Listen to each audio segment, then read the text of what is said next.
Hello नमस्कार और स्वागत है आपका ऑडियो बॉक्स में। मैं हूं दीपक और इस वीडियो में आपके लिए लेकर के आया हूं फिगर्स ऑफ स्पीच पार्ट 3, जिसमें हम आपको हाइपरबोल यानी कि अतिशयोक्ति और ओनोमैटोपोइया यानी कि ध्वनि सूचक अलंकार के बारे में बताएंगे।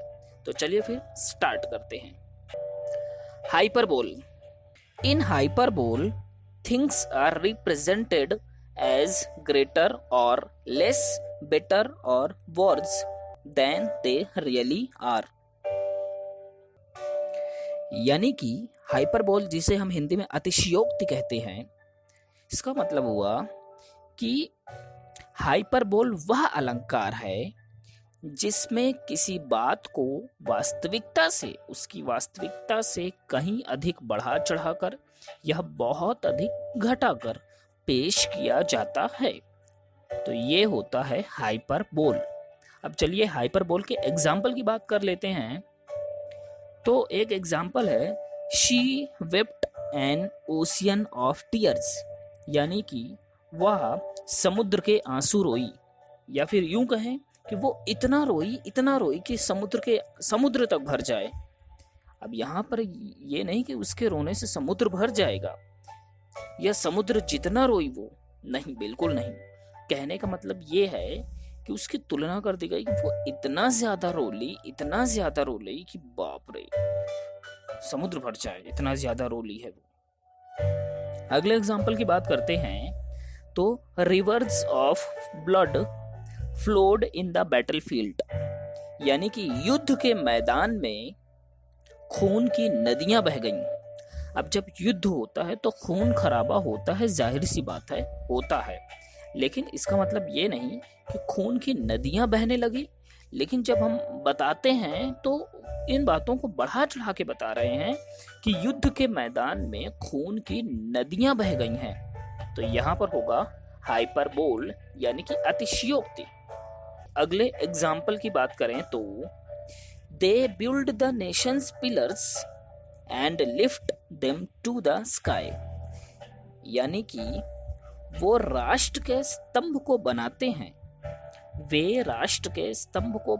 हैं और उन्हें आकाश तक उठाते हैं। कहने का मतलब यह है कि वो देश की तरक्की में अपना योगदान दे रहे हैं और देश को नित नई ऊंचाइयों तक ले जा रहे हैं।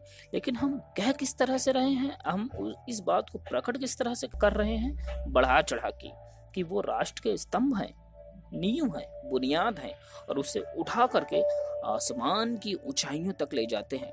तो जब कहीं पर बढ़ा चढ़ाकर कोई बात की जाती है, जो एक्चुअल में चीजें होती हैं उससे कहीं ज्यादा बढ़ा चढ़ाकर बातें की जाती हैं, तो वहां पर होता है हाइपरबोल। अब चलिए बात करते हैं अगले फिगर ऑफ स्पीच की, जो है ओनोमैटोपोइया यानी कि ध्वनि सूचक अलंकार। In this figure of speech, the sound suggests the sense or meaning।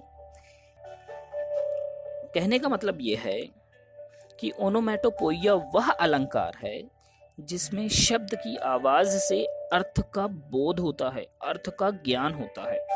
और यहाँ पर sound effect is the most important factor.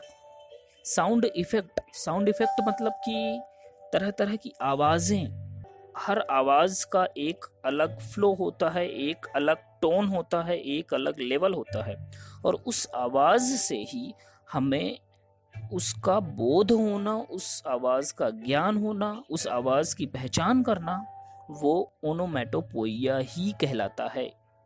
जैसे एग्जांपल लें हम, the snakes are hissing and the bees are buzzing.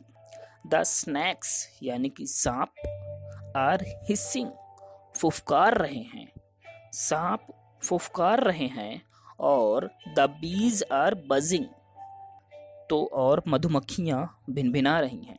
अब यहाँ पर देखिए, सांप जो आवाज निकाल रहा है, जिस तरीके से वो बोल रहा है, उसको हम कहते हैं फुफकारना, और मधुमक्खियों की जो आवाज आ रही है उसे हम कहते हैं बजिंग यानी कि भिनभिनाना। तो देखिए, ये आवाज, ये साउंड इफेक्ट है, और यही साउंड इफेक्ट कहलाता है ओनोमैटोपोइया। जिससे हम आवाज़ सुन करके उसका बोध उसकी पहचान करते हैं और समझ पाते हैं कि आखिर इस आवाज़ का क्या अर्थ है और ये कैसी आवाज़ है। जैसे अगला एग्जाम्पल लें, द कैट्स म्याऊ, यानी कि बिल्ली म्याऊ म्याऊ करती है, बिल्ली म्याऊ म्याऊ करती ही है। तो बिल्ली के बोलने का जो लहजा है, बिल्ली के बोलने का जो तरीका है, जो साउंड इफेक्ट है, उसको जो शब्द व्यक्त कर रहा है वो म्याऊ, और द कैट्स म्याऊ यहाँ पर होगा ओनोमैटोपोइया। तो इस प्रकार से फिगर ऑफ स्पीच आपका यहीं पर समाप्त होता है। और इस वीडियो में इतना ही। आपका part 1 figure of speech part 2 और फिगर ऑफ स्पीच पार्ट 3 में, तीनों में अच्छे से आपको समझा दिया गया है। अब हम अगली वीडियो में अगले टॉपिक के साथ मिलेंगे। तब तक के लिए धन्यवाद।